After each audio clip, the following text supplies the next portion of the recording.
ನಮಸ್ಕಾರ ಸ್ನೇಹಿತರೆ, ಇವತ್ತು ನಾನು ಈ ವಿಡಿಯೋ ಮಾಡ್ತಿರತಕ್ಕಂಥ ಉದ್ದೇಶ ಏನಪ್ಪಾ ಅಂತಂದ್ರೆ, ಪೋಷಕರು ಅಂದ್ರೆ ತಂದೆ ತಾಯಿಗಳು ತಮ್ಮ ಮಕ್ಕಳು ದೊಡ್ಡರಾದ ನಂತರ ಏನನ್ನ ಎಕ್ಸ್ಪೆಕ್ಟ್ ಮಾಡ್ತಾರೆ ಮಕ್ಕಳಿಂದ ಅನ್ನೋದ್ರ ಬಗ್ಗೆ, ಅಂದ್ರೆ ಏನನ್ನ ಅಪೇಕ್ಷೆ ಪಡ್ತಾರೆ ಮಕ್ಕಳಿಂದ ಅನ್ನೋದ್ರ ಬಗ್ಗೆ ಒಂದು ಅದ್ಭುತವಾದಂತ ಕತೆ ಈ ವಿಡಿಯೋದಲ್ಲಿದೆ. ಇಷ್ಟ ಆದ್ರೆ ದಯವಿಟ್ಟು ಲೈಕ್ ಮಾಡಿ, ಶೇರ್ ಮಾಡಿ. ಹಾಗೇನೆ ಯಾರ್ಯಾರು ನನ್ನ ಚಾನೆಲ್ ನ ಸಬ್ಸ್ಕ್ರೈಬ್ ಮಾಡಿಲ್ಲ ದಯವಿಟ್ಟು ಸಬ್ಸ್ಕ್ರೈಬ್ ಮಾಡಿ. ಸ್ನೇಹಿತರೆ, ಒಂದು ನಗರ, ಆ ನಗರದ ಆಗರ್ಭ ಶ್ರೀಮಂತನೊಬ್ಬ ತನ್ನ ಸ್ವಂತ ಮಗನ ಮೇಲೆ ಕೇಸೊಂದನ್ನು ದಾಖಲಿಸಲು ಒಬ್ಬ ಲಾಯರ್ನ ಭೇಟಿಯಾಗಕ್ಕೆ ಹೋಗಿರ್ತಾನೆ. ಲಾಯರ್ಗೆ ಇವರು ಪರಿಚಯ ಇರುತ್ತೆ. ಕೇಸ್ ಏನಪ್ಪಾ ಅಂತಂದ್ರೆ, ತನ್ನ ಮಗ ಪ್ರತಿ ತಿಂಗಳು ತನಗೆ ಮಾಶಾಸನ ಕೊಡ್ಬೇಕು ಅಂತ ಹೇಳಿ ಕೇಸ್ ಹಾಕೋದಕ್ಕೆ ಹೋಗಿರ್ತಾರೆ. ಅದನ್ನ ಕೇಳಿದಂತ ಆ ಲಾಯರು, ಯಾಕೆಂದ್ರೆ ಇವ್ರ ಬಗ್ಗೆ ಆಲ್ರೆಡಿ ಗೊತ್ತಿರುತ್ತೆ, ಆ ಲಾಯರು, ಅಲ್ಲ ಸ್ವಾಮಿ, ನಿಮ್ಗೇನೆ ಕೋಟ್ಯಾಂತರ ರೂಪಾಯಿ ಆಸ್ತಿ ಇದೆ, ಅಂತಸ್ತಿದೆ, ಮತ್ತೆ ಯಾಕೆ ಕೇಸ್ ಹಾಕಕ್ ಹೋಗಿದ್ದೀರಾ ಮಗನ ಮೇಲೆ? ಅದಕ್ಕೆ, ಇಲ್ಲ ಸ್ವಾಮಿ, ನನಗೆ ಪ್ರತಿ ತಿಂಗಳು ಅವನು ಮಾಶಾಸನ ಕೊಡ್ಲೇಬೇಕು, ನನ್ನ ಕೈಲಿ ಬಂದು ಕೊಡ್ಲೇಬೇಕು ಅಂತ ಹೇಳಿ ಮತ್ತೊಮ್ಮೆ ಲಾಯರ್ಗೆ ಮನವಿ ಮಾಡ್ತಾರೆ. ಇದನ್ನ ಕೇಳಿದಂತ ಲಾಯರು, ಸರಿ ಹಾಗಾದ್ರೆ ಇವ್ರಿಗೆ ನ್ಯಾಯ ಕೊಡ್ಸೋಣ ಅಂತ ಹೇಳ್ಬಿಟ್ಟು ಕೋರ್ಟಿಗೆ ಬನ್ನಿ ಅಂತೇಳಿ ಒಂದು ಡೇಟ್ ಕೊಟ್ಟು ಹೋಗ್ತಾರೆ.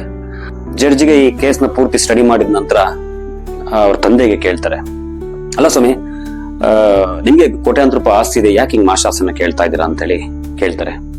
ಅದಕ್ಕೆ ಅವರಿದ್ದರು, ಇಲ್ಲ ಸ್ವಾಮಿ, ನನ್ಗೆ ಪ್ರತಿ ತಿಂಗಳು ಅವ್ನು ಬಂದು ಮಾಶಾಸನ ಕೊಡ್ಲೇಬೇಕು ನಮ್ಮ ಮನೆ ಹತ್ರ ಅಂತೇಳಿ ಮತ್ತೆ ಆಟ ಹಿಡಿತಾರೆ.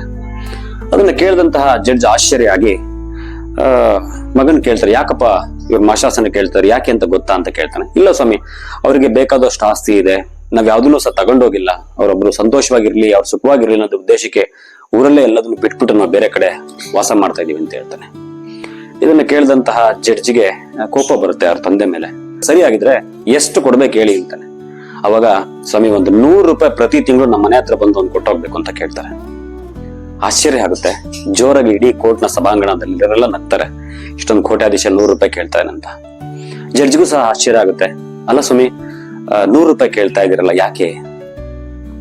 ಸ್ವಾಮಿ, ನನ್ ಮಗ ದೂರದಲ್ಲಿದ್ದಾನೆ, ನನಗೆ ಪ್ರತಿ ತಿಂಗಳಿಗೆ ಒಂದ್ಸಲನಾದ್ರೂ ಅವನ್ನ ನೋಡ್ಬೇಕು ಅನ್ನೋ ಒಂದು ಆಸೆ ಆಗುತ್ತೆ. ಬರೋದೇ ಇಲ್ಲ ಸ್ವಾಮಿ, ವರ್ಷಕ್ಕೊಂದ್ಸಲನೂ ಸಹ ಬರಲ್ಲ. ಅಟ್ಲೀಸ್ಟ್ ನೀವೀಗ ಜಡ್ಜ್ಮೆಂಟ್ ಕೊಟ್ಬಿಟ್ಟು ಅವ್ನ್ ಪ್ರತಿ ತಿಂಗಳು ನಮ್ಮ ಮನೆ ಹತ್ರ ಬರ್ಬೇಕು ಅಂತಂದ್ರೆ, ಅವಾಗ ಒಂದ್ ದಿವಸ ನಾನು ಕುತ್ಕೊಂಡು ಅವನ ಜೊತೆ ಮಾತಾಡ್ಬೋದು, ಅವನನ್ನ ನೋಡ್ಬೋದು ಅನ್ನೋ ಆಸೆಯಿಂದ ನಾನು ಈ ಕೇಸ್ ಹಾಕಿದ್ದೀನಿ ಸ್ವಾಮಿ, ಅವನ ದುಡ್ಡಿನ ಅವಶ್ಯಕತೆ ನನಗಿಲ್ಲ ಅಂತ ಹೇಳಿ ಮತ್ತೆ ಹೇಳ್ತಾರೆ. ಇದನ್ನ ಕೇಳಿದಂತಹ ಕೋರ್ಟ್ನ ಸಭಾಂಗಣ ಸ್ತಬ್ಧವಾಗುತ್ತೆ. ಹೌದು ಸ್ನೇಹಿತರೆ, ನಿಮ್ಮ ಪೋಷಕರು, ನಿಮ್ಮ ತಂದೆ ತಾಯಿ ನಿಮ್ಮ ಹತ್ರ ಕೇವಲ ದುಡ್ಡಿಗಾಗಿ ಮಾತ್ರ ಅಪೇಕ್ಷೆ ಪಡಲ್ಲ. ಅವ್ರಿಗೆ ಒಂದು ಅಪ್ಪುಗೆ, ಪ್ರೀತಿಯ ಒಂದು 4 ಮಾತು, ಅದನ್ನೇ ಎಕ್ಸ್ಪೆಕ್ಟ್ ಮಾಡ್ತಾ ಇರ್ತಾರೆ.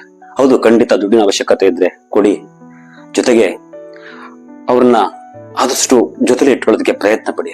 ಆಗೋದೇ ಇಲ್ಲ ಅಂತ ಸಂದರ್ಭಗಳಲ್ಲಿ ಅಟ್ಲೀಸ್ಟ್ ತಿಂಗಳಿಗೆ ಒಂದ್ಸಲ ಅವ್ರನ್ನ ಹೋಗಿ ಭೇಟಿ ಮಾಡಿ ಮಾತಾಡಿ. ನಿಮ್ಮನ್ನ ತುಂಬಾ ಪ್ರೀತಿಯಿಂದ ಸಾಕಿರ್ತಾರೆ ಅವರು ನಿಮ್ಮ ಹತ್ರ ಅನ್ನನ ಎಕ್ಸ್ಪೆಕ್ಟ್ ಮಾಡಲ್ಲ, ಪ್ರೀತಿನ ಎಕ್ಸ್ಪೆಕ್ಟ್ ಮಾಡ್ತಾರೆ, ದುಡ್ಡನ್ನ, ಚಿನ್ನನ ಎಕ್ಸ್ಪೆಕ್ಟ್ ಮಾಡಲ್ಲ, ಒಂದು ಅಪ್ಪಿಗೆನ ಎಕ್ಸ್ಪೆಕ್ಟ್ ಮಾಡ್ತಾರೆ. 5 ನಿಮಿಷ ಅವ್ರ ಜೊತೆ ಮಾತಾಡಿ ಸ್ನೇಹಿತರೆ. ಅವ್ರ ಮನಸ್ಸಲ್ಲಿ ನನಗೋಸ್ಕರ ಯಾರೋ ಒಬ್ಳಿದ್ದಾರೆ, ನನ್ನನ್ನು ನೋಡ್ಕೊಳಕ್ ಒಬ್ಳಿದ್ದಾರೆ, ನನ್ನ ಊರಂತ ಒಬ್ಳಿದ್ದಾರೆ ಅನ್ನೋದು ಭಾವನೆ ಅವ್ರ ಮನಸ್ಸಲ್ಲಿ ಮೂಡ್ಬೇಕು ಸ್ನೇಹಿತರೆ. ಗೊತ್ತಾಯ್ತಲ್ಲ ಸ್ನೇಹಿತರೆ? ಆದಷ್ಟು ಈ ವಿಡಿಯೋನ ನೋಡೋದ್ರ ಮುಖಾಂತರ ಅರ್ಥ ಮಾಡ್ಕೊಂಡಿದ್ದೀರಾ ಅಂತ ಅನ್ಕೊಂಡಿದೀನಿ. ನಿಮ್ಮ ಆಶೀರ್ವಾದನ ಸದಾ ನನ್ನ ಮೇಲೆ ಇರ್ಲಿ ಅಂತ ಹೇಳ್ತಾ ನನ್ನ ಮಾತು ಮುಗಿಸ್ತೀನಿ. ನಮಸ್ಕಾರ.